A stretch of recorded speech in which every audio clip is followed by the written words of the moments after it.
गलातियों के नाम पौलुस रसूल का खत दूसरा बाब जो 21 आयात पर मुश्तमिल है।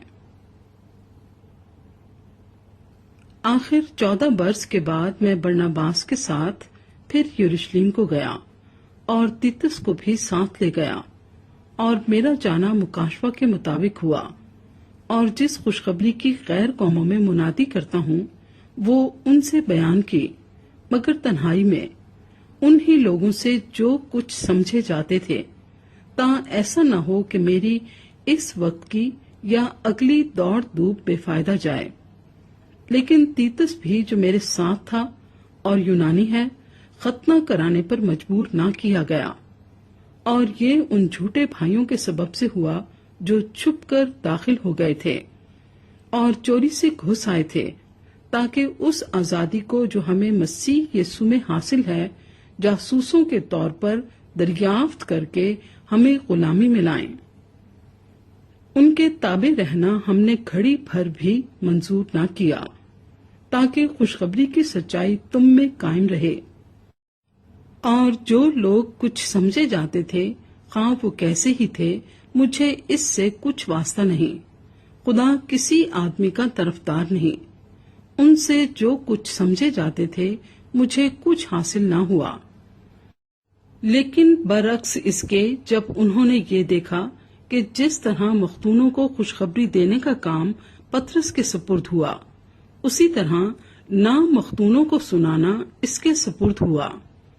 क्योंकि जिसने मख्तूनों की रसालत के लिए पतरस में असर पैदा किया, उसी ने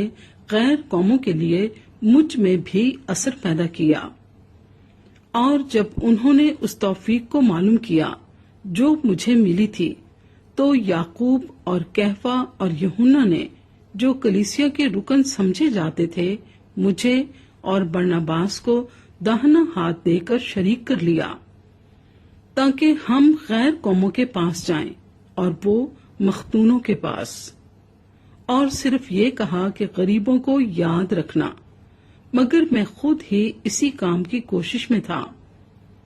लेकिन जब कैफा इंताकिया में आया तो मैंने रूबरू होकर उसकी मुखालफत की, क्योंकि वो मलामत के लायक था, इसलिए कि याकूब की तरफ से चंद शख्सों के आने से पहले तो वो गैर कौम वालों के साथ खाया करता था,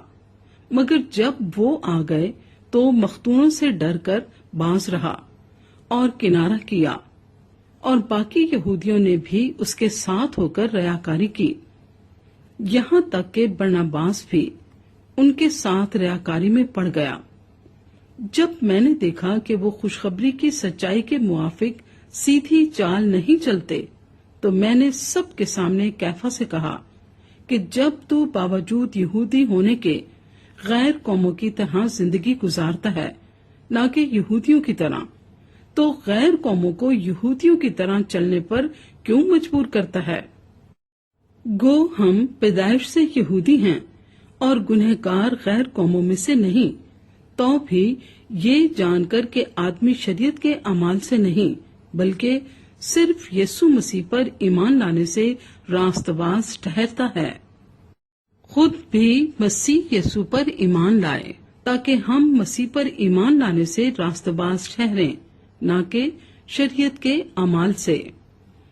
क्योंकि शरीयत के अमाल से कोई बशर रास्तबाज न ठहरेगा। और हम जो मसीह में रास्तबाज ठहरना चाहते हैं,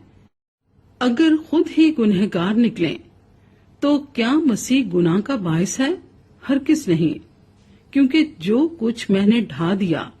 अगर उसे फिर बनाऊं तो अपने आप को कसूरवार ठहराता हूँ।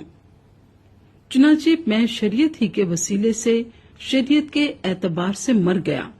ताकि खुदा के एतबार से जिंदा हो जाऊं। मैं मसीह के साथ मसलूब हुआ हूँ, और अब मैं जिंदा ना रहा, बल्कि मसीह मुझ में जिंदा है। और मैं जो अब जिस्म में जिंदगी गुजारता हूँ, तो खुदा के बेटे पर ईमान लाने से गुजारता हूँ, जिसने मुझसे मोहब्बत रखी और अपने आप को मेरे लिए मौत के हवाले कर दिया। मैं खुदा के फजल को बेकार नहीं करता, کیونکہ راست بازی اگر شریعت کے وسیلے سے ملتی تو مسیح کا مرنا ابس ہوتا